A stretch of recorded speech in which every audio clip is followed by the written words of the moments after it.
वैसे अगर तारीखी बात की जाए तो सिंधी भी तारीखी हवाले से मुहाजिर हैं, क्योंकि हजारों साल पहले ये पूरा हिंदुस्तान ही सिंध था। संस्कृत में कहीं भी लफ्ज हिंद या हिंदू मौजूद नहीं, अलबत्ता सिंध मौजूद है। तो सिंध से बना हिंद और फिर बना हिंदुस्तान। जब ये तकसीम सदियों के सफर के साथ होती रही और सिंध सिकुड़ता रहा, तो वहां रहने वाले बहुत से सिंधी यहाँ मौजूदा सिंध में आकर आबाद होते रहे। इस एतबार से ये भी मुहाजिर ही हुए। बात यह है कि निज़ाम की दुरुस्तगी में ही दोनों कौमों की दुरुस्तगी है।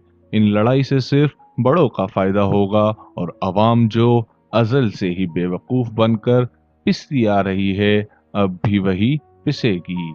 मेरे मुहाजिर होने ने मुझे कोई ना फायदा दिया ना नुकसान, उसी तरह किसी के सिंधी होने ने उसको ना फायदा दिया ना नुकसान। हकीकत में हम सब इंसान हैं। तालीम, शऊर और इंसानियत रखने वाले लोग इस लासानियत व कौमियत से मुआबरा होते हैं। याद रखो, अपने अपने मरकज मरकज से से अगर अगर दूर दूर निकल निकल जाओगे, जाओगे, ख्वाब ख्वाब हो हो जाओगे, जाओगे, अफसानों में अफसानों में ढल ढल जाओगे। जाओगे।